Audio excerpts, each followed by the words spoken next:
back to a new lesson. Sometimes we need to say certain things that may sound offensive or a little rude to the other person, right? So in today's class, we're going to take a look at polite ways of saying not so polite things.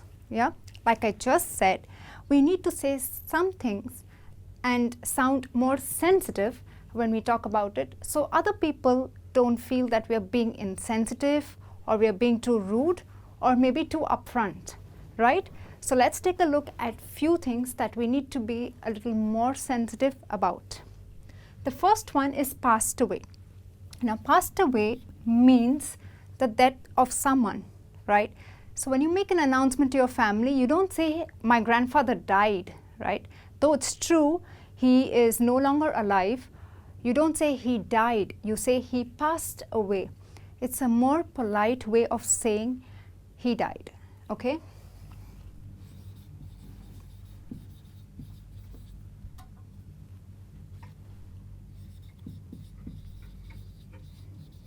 So remember, don't say he died, just say he passed away. All right, now there's another slang way of saying this, and that is he kicked the bucket.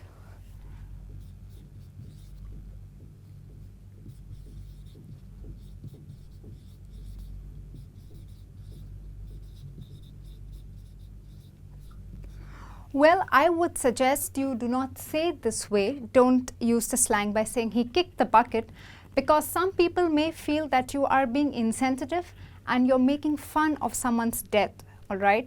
So, well, be aware that this slang, he kicked the bucket, means someone passed away, all right?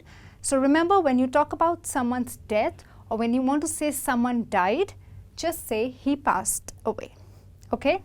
Now let's move on to the next one. He didn't make it.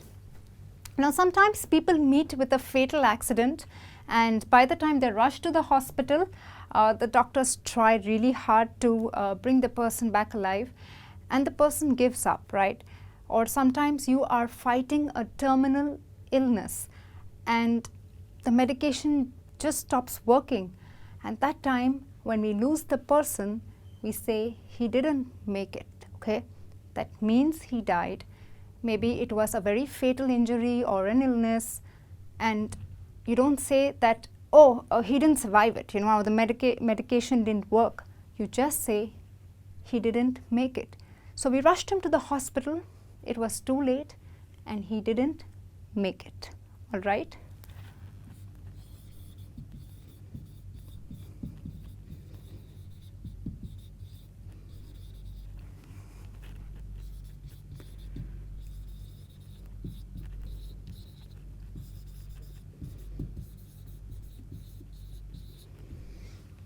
Well friends, the next one, put to sleep.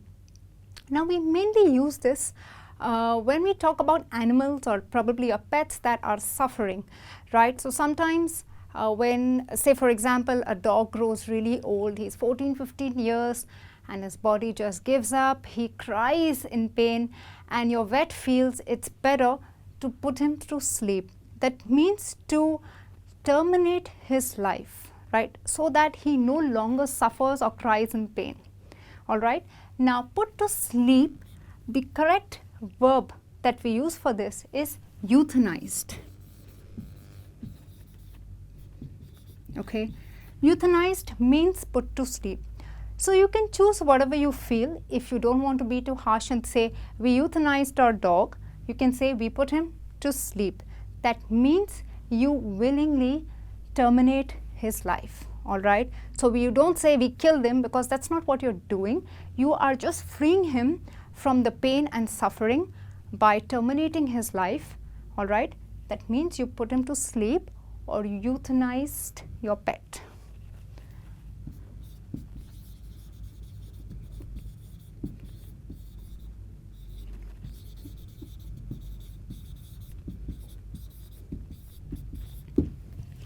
All right friends, so remember, this is a more polite way of saying that you have terminated your pet's life.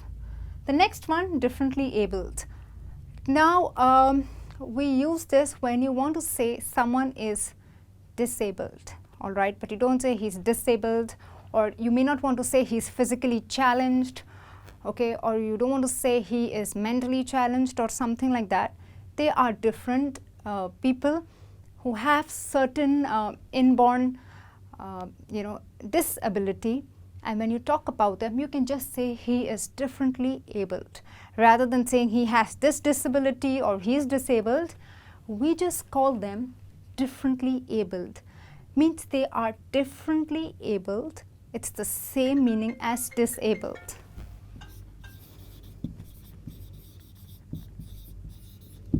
Okay, friends.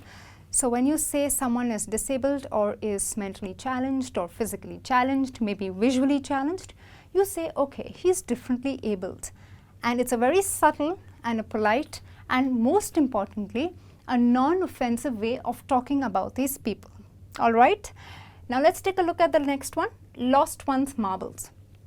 Now sometimes certain situations or events in our life kind of tip you off, right?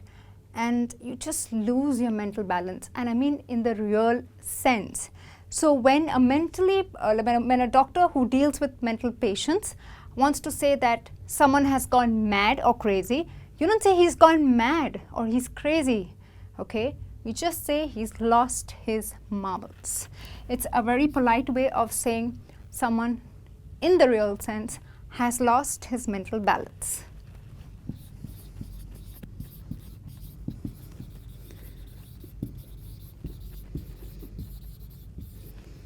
Okay, friends, but remember, when you talk and when you use this expression, be a little serious. Don't start laughing because it's really not funny. Be a little sensitive and said, yes, he lost his marbles. Okay, so this is a more polite way of saying someone is cracked or he's mad and he's crazy. Don't use those expressions. The next one, exotic dancers. Well, we all know what dancers mean, but when do we say exotic dancers? There are a lot of strippers or who do strip shows, right? So you cannot call them, oh, so you're a stripper, huh? No, they do not like to be called that way. What they like to be called or known as is an exotic dancer. So an exotic dancer is not someone who does, like salsa or jive. It's just that he's a stripper or she's a stripper, and we do not use the word stripper. We just call them exotic dancers.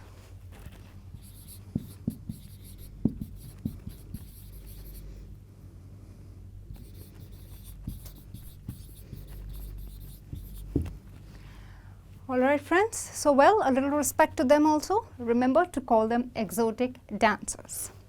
The next one, powder my nose. Now, imagine you're at a dinner with friends, with colleagues or family, okay, and you need to use the washroom. So you may feel a little odd or embarrassed, well, you don't want to say, I want to go to the washroom. So all you need to say is, I'm just going to powder my nose, okay? Powder your nose doesn't mean literally this, but it means you need to use the washroom, okay? And well, know this, remember. So all you need to say is, powder my nose. So I'm just going to powder my nose. I'll be back in a minute. That means you want to go to the washroom.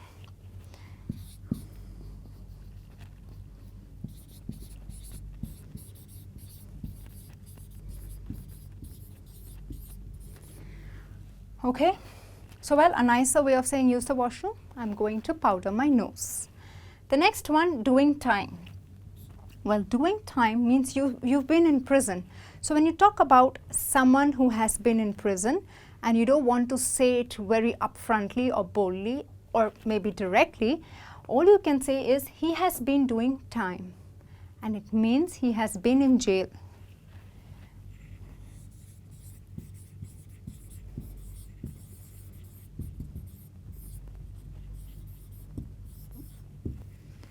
Well, we have a more polite expression here because when you use the word jail or prison, it may be a little offensive to the people whom you're talking about, or maybe people whom you're related to.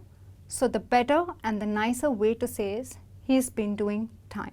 So doing time means nothing but serving time in prison or has been in prison. Okay. The last one, light-fingered. Well, sometimes there are people who are very, very smart and they walk into a store. They'll keep the storekeeper busy, and all they do is just slightly flick things away. All right. So a person who's a thief is very light finger, because even though you're front of him and you're busy talking to him, you have no idea. It takes him a second to just steal things away, and that is why we call them light fingered. Well, that doesn't mean his fingers are light in weight, just means they are so quick with their fingers that you don't even know when they have stolen something from your store. So when you want to say someone is a thief or has a habit of stealing things, do not say he's a thief, okay? What you can say is, be careful of him, he's light fingered, okay?